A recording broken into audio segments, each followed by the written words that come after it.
আসসালামু আলাইকুম, সবাইকে স্বাগতম আমার চ্যানেলে। কেমন আছেন সবাই? আশা করছি সবাই ভালো আছেন।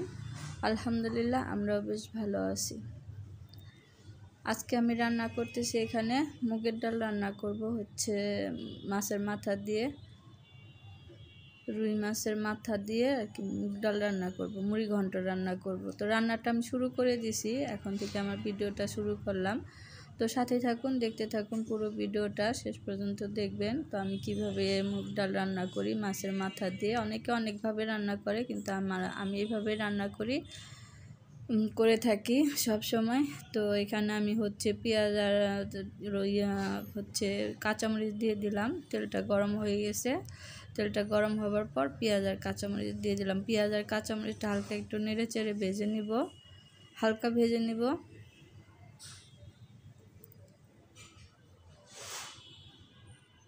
তো বন্ধুরা, তেজপাতা দিয়ে দিছি 2টা আর কি। তেজপাতা দিয়ে তারপর পেঁয়াজ দিছি আর কাঁচামরিচ দিছি। তো এখন এটাকে আমি ভেজে নিচ্ছি। আর এখন বাজে কয়টা, 4টা বাজে। আর আমার দুপুরে রান্না করতেছি। তো প্রতিদিনই তো এরকম হয়, আমাদের গ্যাস থাকে না সকাল থেকে। এই 3টা, 3:30, 4টার দিকে এরকম গ্যাসটা একটু বাড়ে, তখন এই যে রান্না করতে চলে আসি। তো যাই হোক, এটা আর না বলি, এটা তো প্রতিনিত্য দিনের আর কি ব্যাপার, ঘটনা। এটা আর বলে দুঃখ বাড়াতে চাই না। অনেক কষ্ট, মানে সারাদিন এই রান্নাঘরে আসা যাওয়া করতে হয়। সকালে নাস্তা বানাতে আসি, তখন গ্যাস থাকে না। তারপরে দুপুরে তো রান্না বন্ধই থাকে। আর আসি সেই 3:30, 4টার দিকে, তখন একটু একটু গ্যাস বাড়ে, তখন আর কি রান্নাটা শুরু করি। তো খেতে খেতে বুঝেন কয়টা বাজে, দুপুরের খাবার। তো ওই পান্তা টান্তা ভাত থাকলে, তরকারি থাকলে, বাসি ভাত টাত থাকলে ওগুলো খেয়ে তারপরে খাওয়া হয়। খেয়ে নিয়ে তারপর আবার এই যে রান্না শুরু করি। তো এইভাবে দিনকাল চলছে আমাদের। সবাই দোয়া করবেন আমাদের জন্য। তো এটা তো আর সমস্যার কিভাবে সমাধান করা যায় জানি না। এটা সরকার যদি না করে তাহলে তো আর এটার কোনো সমাধান নাই। নিজেরাই নিজেদের সমাধান করতে হবে সমস্যার। যেমন এই যে সিলিন্ডার কিনে নিতে হবে, নয়তো রাইস কুকার, নয়তো ইলেকট্রিক চুলা, এগুলো কিনে নিলে তাহলে এই সমস্যার সমাধান হতে পারে। তো যাই হোক, চিন্তা ভাবনা করতেছি, সিলিন্ডারের চিন্তা ভাবনা করি, আবার ভয় লাগে সিলিন্ডার কিনবো কি কিনবো না। যে আশেপাশে চারিপাশে যেরকমভাবে দেখি সিলিন্ডারের ঘটনা ঘটে, অ্যাক্সিডেন্ট হয়, সেই জন্য আর কি ভয় লাগে। চিন্তা করতেও পারি না যে এরকম সিলিন্ডার বাসায় আনবো। একদম ভয়ে বুক কাঁপে। মৃত্যু তো আর নাই, কখন মৃত্যু হবে সেটা আল্লাহ নির্ধারণ করে রাখছে। তারপরে আর কি সাবধানের মাইন নাই, ভয় লাগে।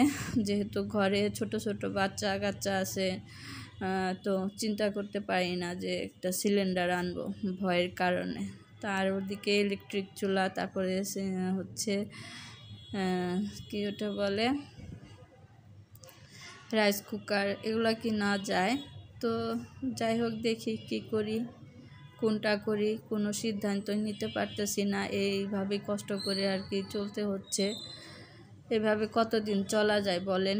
একদম কোনো আর কি শৃঙ্খলা নাই, বিশৃঙ্খলা অবস্থা। কখনকার রান্না কখন করি, কখনকার খাবার কখন খাই, আর কি টেনশনে থাকতে হয় সারাক্ষণ। মানে এই যে রান্নাঘরে আসতে যাইতে মানে সারাটা দিন এইভাবে কেটে যায়।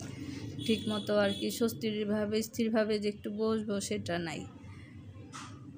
কখন গ্যাস আসবে, আবার রাতে রান্না করবে রাখবো, সেটাও পারি না।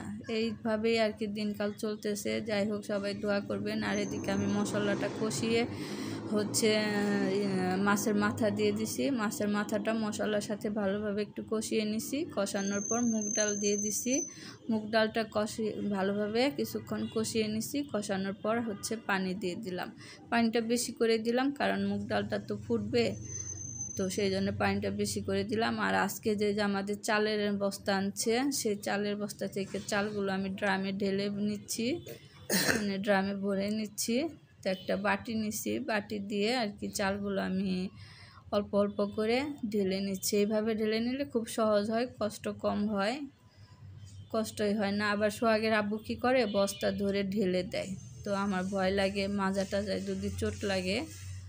তো আজকে আর পারে নাই, সোহাগের আব্বু অনেক ক্লান্ত শুয়ে আছে, মানে সকাল থেকে অনেক পরিশ্রম হয়েছে, তার জন্য যে আজকে আমি ভরে নিচ্ছি। আমার কিন্তু ভরতে হয় না, সোহাগের আব্বু চাল আর কি একবারে ঢেলে দেয়। তো বন্ধুরা এদিকে ওই যে কচুরলতি রান্না করছিলাম, কচুরলতিটা তো রান্না করে ভাত দিলাম সোহাগের আব্বুকে। আর ওইদিকে মুগ ডাল তো হয় নাই, মুগ ডাল আর কি বসিয়ে দিছি। আর এই যে সোহাগের আব্বুর জন্য ভাত নিয়ে আসলাম টেবিলে, কচুরলতিটা রান্না করে ভাত দিয়ে দিলাম। তো এই কচুরলতি দিয়ে ভাত খাবে, আর ওই মুগ ডালটা আর কি মুড়ি ঘন্টটা হতে একটু দেরি হবে, তো তার জন্য আর কি ভাতটা আগে খেয়ে নিচ্ছে, কারণ বুঝতেই পারছেন 4টা বাজে, ক্ষুধা লেগে গেছে। এই তো সোহাগের আব্বু আর কি কচুরলতি দিয়ে ভাত খাচ্ছে। আজকে কচুরলতিটা অনেক মজার হয়েছিল চিংড়ি মাছ দিয়ে। আর এই যে দেখুন আমার মুগ ডালটা মুড়ি ঘন্টটা বলক এসে গেছে, আমি ঢাকনাটা উঠিয়ে আবার নাড়াচাড়া দিয়ে নিচ্ছি। তো দেখতেই পাচ্ছেন অনেক সুন্দর হয়েছে কিন্তু দেখতে। আর হচ্ছে বেশি আর কি ঘন করব না, একটু পাতলাই রাখবো, কারণ আমাদের ঘরে একটু ডালটা একটু বেশি লাগে, মানে একটু বেশি লাগে, সেই জন্য আর কি ঘন করব না। এটা ঘন করলে কিন্তু আরও বেশি টেস্ট হতো। তো যাই হোক, আপনারা রান্না করলে একটু ঘন করে রান্না করবেন, কারণ আমাদের ফ্যামিলিতে একটু লোকজন তো বেশি, লোক সংখ্যা বেশি, সেই জন্য একটু পাতলা করে রান্না করলাম। ঘন করলে আরও বেশি সুন্দর হতো, আরও বেশি ভালো লাগতো। তো যাই হোক, এখানে আমার কিন্তু মুগ ডালটা প্রায় হয়ে গেছে, জিরার গুঁড়াও দিয়ে দিলাম।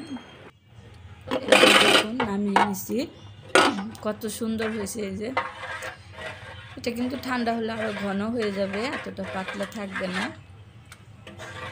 আর দেখে বুঝতে পারতেছেন যে কতটা সুন্দর হয়েছে আর কতটা টেস্টি হবে খেতে। মাশাআল্লাহ অনেক সুন্দর হয়েছে। নামিয়ে নিছি। এখন এই যে সোহাগের আব্বু তার খেতে পারলো না, সোহাগের আব্বুর খাওয়া হয়ে গেছে। আর হচ্ছে এটা হচ্ছে মুগ ডালটা রান্না করে আবার আমি হচ্ছে ইফতারি বানাচ্ছি। ইফতারি মানে কি, আলুর চপ বানাচ্ছি।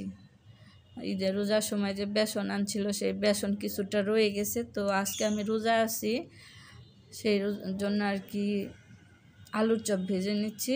এই যে এখানে আলুর চপ আমি সব রেডি করে নিচ্ছি, আলুটা সিদ্ধ করে সব কিছু মশলা দিয়ে তারপরে হাত দিয়ে মেখে যে সব কিছু রেডি করে নিছি, বেসনটাও গুলিয়ে নিছি।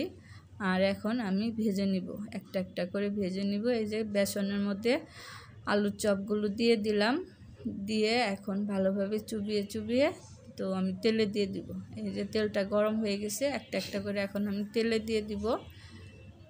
তো কিছুক্ষণ পরে আজান দিয়ে দিবে, তো আমি ইফতারিটা বানিয়ে নিচ্ছি। আজকে তো রোজা আছি, 6 রোজার আজকে আমার হচ্ছে 4টা হয়ে গেছে, আরও 4টা না 3টা হয়েছে, সরি 3টা হয়েছে, আরও 3টা আছে।